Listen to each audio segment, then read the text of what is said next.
What is your favorite Arabic expression ever? خلاص. خلاص, okay. Today we are delighted to sit down with Her Excellency Lucie Bورغر, the EU ambassador to the United Arab Emirates, to discuss modern diplomacy, women in leadership, and the ties connecting UAE with Europe. Hi, how are you? أهلا وسهلا. Thank you so much. It's really a pleasure to have you with us in حديث مع السفير. مع السفيرة اليوم. Yeah, true. I'm sorry.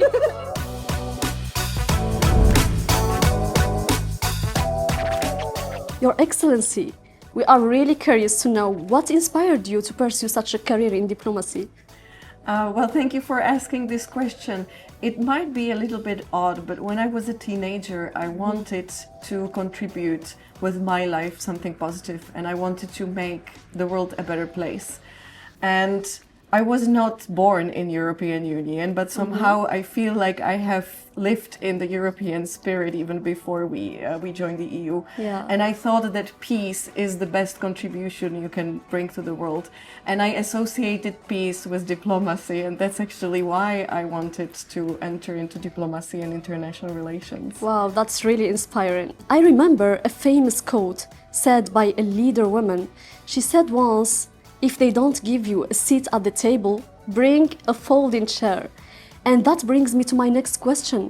What are the biggest challenges you have faced as a woman in leadership or in diplomacy?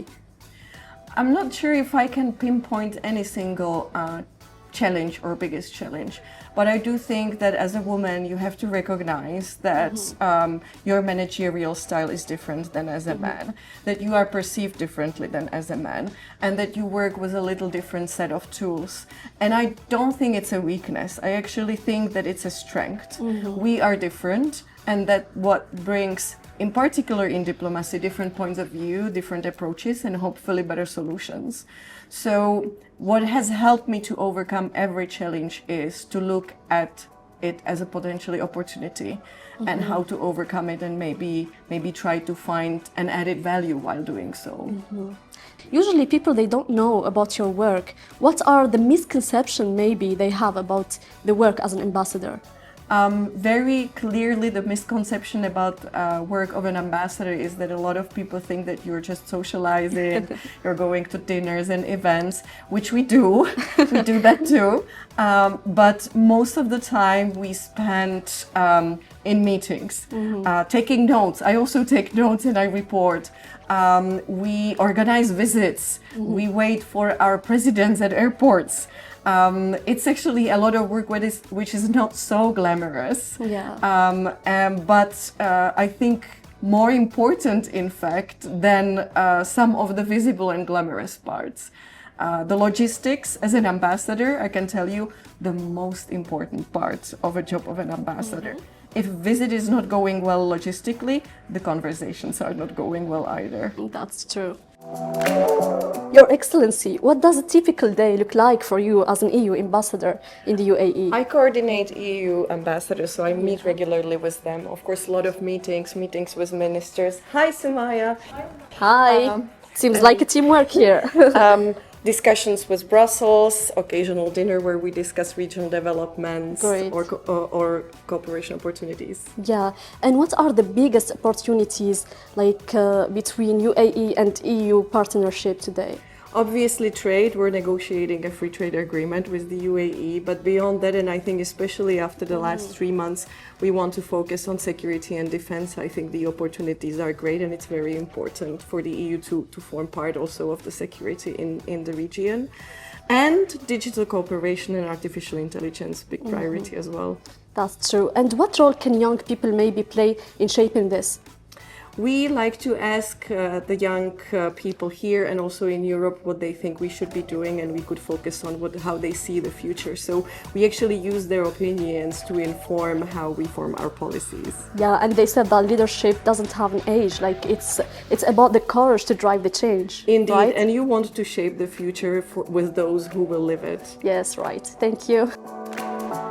Your Excellency, this is my favorite part of this meeting. You have to be as quick as honest in the fire question. First, do you prefer Arabic coffee or Czech coffee? Arabic coffee. Dates or gingerbread? Dates. Traditional oud music or classical European one? Classical European. Desert sunset or snowy Prague morning? I'm not sure I can decide. Like both of them maybe. Yes. Winter or summer? I'm gonna say winter because I live in the summer now. Exploring historical neighborhoods or futuristic cities? Historical neighborhoods.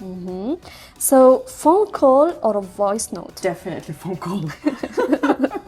What was your very first impression about the UAE?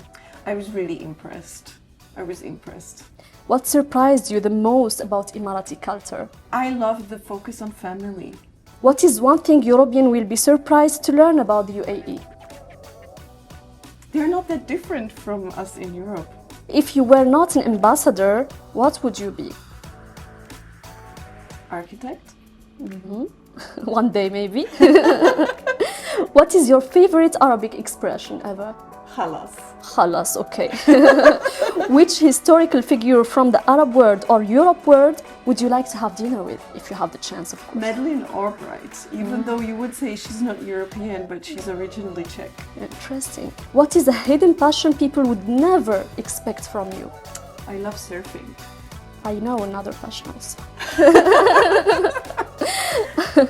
And what have years of negotiations taught you about human nature? People will always surprise you. Did I surprise you? Of course. How do you stay optimistic and smiley all the time in a world shaped by crisis and conflicts? You have to. You don't have a choice. If you're not optimistic, you should not be a diplomat. Completely agree. Your Excellency, thank you so much for joining us today in Hadith مع السفير and for sharing your hidden heart behind this amazing work you are doing. Thank you so much. And thank you for joining me. I really enjoyed it. Me too. Thank you. مع السلامة. مع السلامة.